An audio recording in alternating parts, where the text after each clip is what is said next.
حضرت فاروق اعظم کے گھر دروازے تے امام حسن آئے تے امام حسین آئے. اتنی دیر بعد عبداللہ بن عمر آ گئے. انہیں دستک دیتی, غلام آیا. انہیں کہا جی جا کے دسو عبداللہ بن عمر آئے, تھوڑے پتر آئے. فرمایا عبداللہ بن عمر کو اجازت نہیں ہے گھر آنے کی. جب ایک گل سنی تو امام حسن تے حسین بھی واپس چلے گئے. بعد حضرت عمر نو پتہ چلیا کہ حسن تے حسین میرے دروازے تو واپس چلے گا. آپ گئے, انہوں نے فرمایا تسی کیوں آئے ہو واپس؟ انہیں کہا جی پتر نو اجازت نہیں ملی تے ایسا پھر کیا سانو کتوں لبنی؟ تے حضرت عمر پگڑی اتار دیتی اپنے سر تو. انہیں کہا جناب تسی گھر دی میری گلاں کردے ہو, ساڈے سراں دے وال بھی تہاڈی وجہ تو.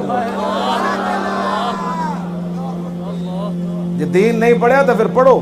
تاریخ لبیک یا رسول اللہ کی یہی تو کامیابی ہے کہ ہم جب آل بیت کی بات کرتے ہیں تو پھر بھی حد کر دیتے ہیں. صحابہ کی گل کریے تو پھر بھی حد کر دیتے ہیں. ساڑھے اندر کوڑ کوئی نہیں.